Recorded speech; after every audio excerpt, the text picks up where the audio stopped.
Bom, vieram à tona no fim de semana detalhes sobre o tal do Dia do Fogo, organizado por mais de 70 ruralistas da região de Altamira, no Pará, para mostrar apoio ao presidente Bolsonaro.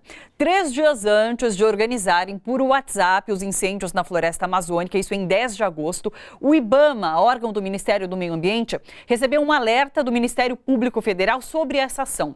Segundo reportagem da revista Globo Rural, publicada na noite desse domingo, a resposta do IBAMA foi de que a fiscalização estava prejudicada porque as equipes em campo estavam em risco e que a Força Nacional de Segurança tinha sido solicitada. Solicitação ignorada pelo ministro da Justiça, Sérgio Moro. Sobre esse cenário todo, a gente conversa agora com Carlos Bocuí, presidente do Instituto Brasileiro de Proteção Ambiental. Olá, Carlos, seja bem-vindo aqui no Bom para Todos.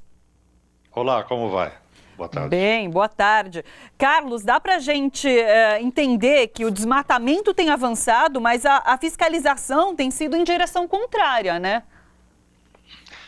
Na verdade, nós temos um governo que, desde o mês de janeiro, ele vem sistematicamente desmontando o Sistema Nacional do Meio Ambiente, o que atinge não só a gestão das unidades de conservação, assim como os elementos de fiscalização ambiental, não é? E a consequência disso, e também em função de vários discursos que estimulam uma postura antiambiental, a gente chega ao ponto de que o crime ambiental se dá de forma organizada, articulada e com hora marcada e com chamamento por mídia, né, por meios de comunicação. É muito escandaloso esse Dia do Fogo. E o governo, você acha que ele tem encarado de maneira à altura tudo isso que está acontecendo? Pelo contrário, nós temos um governo completamente despreparado na área ambiental, não só do ponto de vista conceitual, né, técnico, e também o que demonstra um mau assessoramento, né? E culminando aí com uma imagem do Brasil negativa, prejudicada no exterior, não só com relação à questão ambiental, mas também à falta de polimento do presidente da República, né? Porque até agora eu não vi nenhuma ação por parte do governo para frear de alguma forma a ação desses criminosos, desses ruralistas, ou até para incentivar de forma contrária tudo isso que está acontecendo. Na verdade, o governo trabalhou contra a questão ambiental, né? Sim. Nós temos uma representação já protocolada, a Procuradoria-Geral da República, do mês de maio, demonstrando que o SISNAMA, o Sistema Nacional do Meio Ambiente, que é um sistema que se compõe de diversas partes, foi atacado em diversas dos seus componentes, né? E como o sistema se tornou prejudicado. Posteriormente, temos uma representação pelo desmonte do Conselho Nacional do Meio Ambiente, que é um órgão importantíssimo da transparência para os atos do governo. E, recentemente, temos uma representação para averiguação de improbidade administrativa do próprio ministro do Meio Ambiente pela inação e falta de compromisso com a obrigação de fazer relacionado exatamente à questão da Amazônia. Carlos, o que você esperaria que fosse feito nesse momento?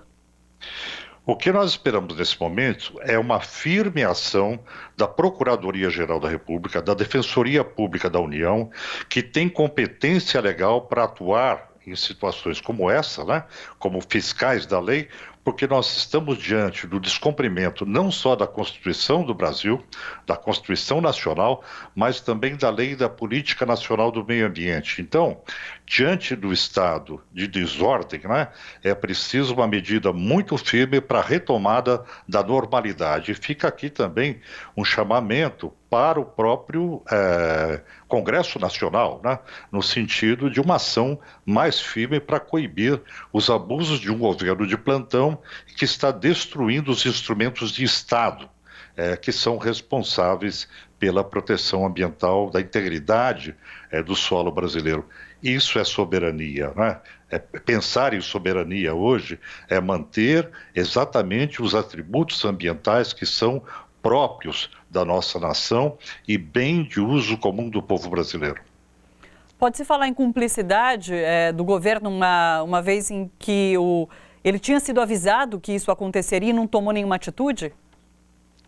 Veja, vai muito além disso, né? A partir do momento que o sistema de fiscalização foi retirado de campo, e as multas passaram por um processo de abrandamento com comissões que avaliam se anistia ou não, não é? Nós temos uma sinalização pelo governo que os instrumentos de gestão do SISNAMA, do Sistema Nacional do Meio Ambiente, eles ficaram vulneráveis, não é? Eles foram fragilizados. Isso estimula o crime, não é? É a mesma coisa que você tirar os radares da rua para excesso de velocidade, é a mesma coisa que você tirar a polícia da rua de uma forma preventiva. O governo fez todas essas sinalizações negativas, não é? Então isso torna o governo de plantão cúmplice do processo. Eu não tenho a menor dúvida que grande parte do que ocorreu se deu por omissão e por negligência. E aí nós temos aquilo que está muito bem estabelecido na nossa legislação, que é a improbidade administrativa, né? Agora, com essa ajuda internacional sendo oferecida ao Brasil, o governo vai ter que tomar alguma atitude, vai ter que, de alguma forma, mostrar que esses valores estão sendo usados. Veja, o Brasil está jogando dinheiro fora faz algum tempo, né? O Fundo Amazônia demonstrou exatamente isso. 60% do dinheiro do fundo, ele ia para prefeituras, para estados, no sentido de ajudar a fiscalizar e a combater incêndios florestais também.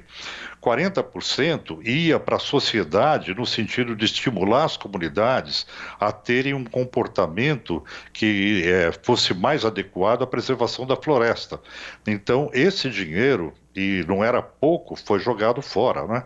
Então, agora sinaliza para uma situação emergencial um valor que a comunidade europeia coloca à disposição do Brasil, e tem todo o motivo para isso, por conta das questões climáticas que afetam a todos nós, não é? Mas, na verdade, isso acabou se devendo à falta de prevenção, né? E a própria... eu vou só dar um exemplo para você ter uma ideia do volume envolvido. As multas que não estão sendo aplicadas, 29% das multas que deixaram de ser aplicadas esse ano, e com o aumento dos eventos de contravenção, né, de crime ambiental, você tem uma ideia de quanto de dinheiro o Brasil jogou fora e que poderia ser utilizado para proteção ambiental. É bastante preocupante tudo isso que está acontecendo. Carlos, muito obrigada pela entrevista, muito obrigada por trazer essa análise aqui para o Bom para Todos. Eu que agradeço e espero, sinceramente, que a gente saia desse pântano, né, em que o governo está metendo o Brasil. Porque, inclusive, só para finalizar, a gente tem discutido muito isso aqui. O que levou anos para ser construído está sendo destruído no estalar de dedos, né? Eu acho que aí tem um componente de dano moral, né? A imagem do Brasil hoje, quanto tempo o Brasil vai levar para recuperar a sua imagem no exterior, né? Então tem que se pensar nos aspectos materiais e também nos aspectos morais, né, desse processo. Claro. Olha só, você que curte a TVT e quer contribuir com a gente para que a nossa programação chegue cada vez mais longe, se inscreva no nosso canal do YouTube /Rede TVT e torne-se membro. Ou então faça a sua contribuição em nosso Catarse. É só acessar catarse.me/TVT. A gente agradece.